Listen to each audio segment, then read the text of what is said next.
runs. So we're just waiting to see the match start. That should happen very shortly, obviously. So let's have a look. Bombers are an interesting choice. They're a difficult choice at times as well because you just can't take them enough. Like you can get maybe 20k EHP if you really try, but then you probably can't even fit a prop mod. It also causes issues if you want to fit torpedo launchers and bomb launchers. A lot of teams in tournaments don't fit the bomb launchers; they just bring the torpedoes. But let's see what happens. The fight has begun, I believe. I don't know. You might be premature now. Oh, it's really not good. They're moving. The ships are moving. Here we go. The bombers are burning away, so they're not going to bomb straight away. Or at least I hope they don't bomb straight away. Let's have a look. Sorry, my bad. The Templis CALSF team burning straight after. Sorry, the Onyx for the Templis CALSF team burning and everybody staying out at range, while the EVNT team heads straight for the boundary. The Spipple of Alexei Axon taking damage now. He's getting reps though, so not a massive amount of DPS being applied right now. Yeah, but it's more to do with how that kind of control bar is going out. If you look at Templis at the moment, quite a lot of control at least being thrown out. Yep, there goes the Spipple. Yeah, that's it. And we're going to see that control shift over now onto something else. So we're going to see how that unfolds. Very strong start though from Templis, I would say. Yep. So the scimitar of Templis CALSF taking a little bit of damage, maybe being tested. There is a target panel on him, so maybe he is the next target. Also the Hound from Turendi and Biohazard also taking damage. So maybe the Templis CALSF team have decided to just murder zone some bombers. Well, there goes one bomber. The interesting thing for going for that scimitar first, whilst you actually got that added DPS with the bombers, because they normally offer very high DPS for the points that they cost. Trying to punch through that simi is probably not a bad idea. There goes Nash is at 122, 23, 24, and he's dead. Exactly. Nash Cadaver taking the hero's way out. The Orthrus of... is also in trouble, yeah.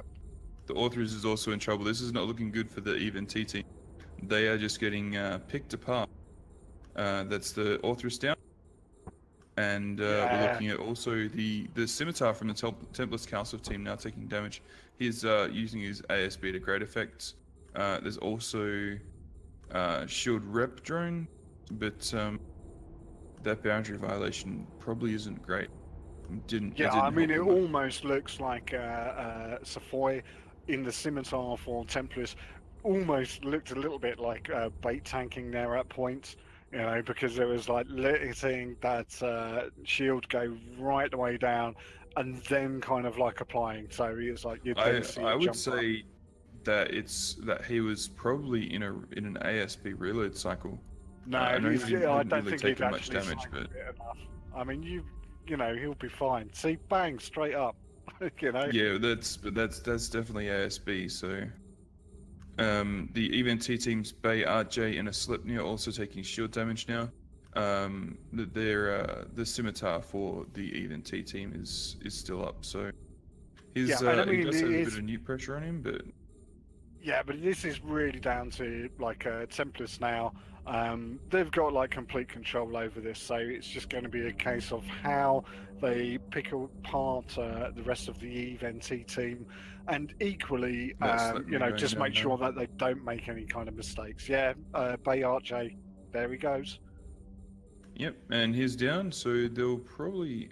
I'm not even going to guess what they're going to switch to. With the amount of damage, they're able to basically kill the Slipnir with the scimitar just sitting there. So let's have a quick look at the scimitar. The scimitar may just be capped out and unable to rep anything. He is getting... Oh, yeah, he's being neutered by a curse, which I didn't even realize was there. So that scimitar is going to be completely dry. That's why. So they'll focus on the Navy Scorpion now, take down the Navy Scorpion, and then kill the scimitar most likely. Or they're just going to kill them both at the same time. Well, we'll have to like wait and see on that because both seem to be taking a little bit of damage as well. We've got Rain, obviously of kind of semi-spaceship famous, and also like 420 Booty Wizard is also kind of. Well, that's very much a pseudonym, isn't it, at the moment? Do you know who 420 Booty Wizard actually is, Shimmy? No, I don't. Who is that? Oh, are you sure? Or are you not allowed to tell me? No, I don't want to. You don't want to. Alright, let me have a look at the... I guess it's just going to be written as... is that the Souls? No, Or Elo Knight? no. Alright. Well, I don't know then. I could just read out all of the names from the Rogue One team. Wait, it's not even the Rogue One team fighting. No, it's not. Oh my god. I got up too early. This is not fair. Why are you being so mean to me? Because it helped pass the time while we're in the rest of the match. Is that Elise? Oh, well done for catching up on what's been written in Yay. chat there. Yes, it is, Elise. From my understanding, anyway. I could be wrong because I am only an F1 monkey. Yeah. Alright, that Scorpion Navy issue of 420 Booty Wizard, aka Elise Randolph. Taking shield damage now, he'll be dead shortly. And then we can get back to the studio for some cuddles.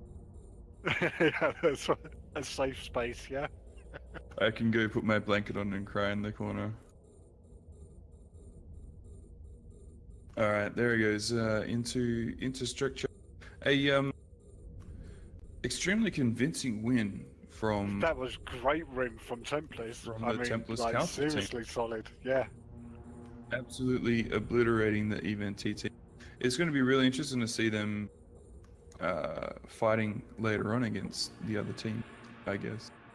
Well, it's like, even let's be honest about it, they're not slouches. Yes, there may be kind of like a lot of theory crafting, and they obviously put in most of their efforts with actually running the eventy like tournaments. So, arguably not a lot of practical experience in the actual arena, but there again is like generally relatively solid kind of players within Eve. Cool. All right, well, let's head back to the studio where we may even get an opportunity to have a chat with Gomel Knox.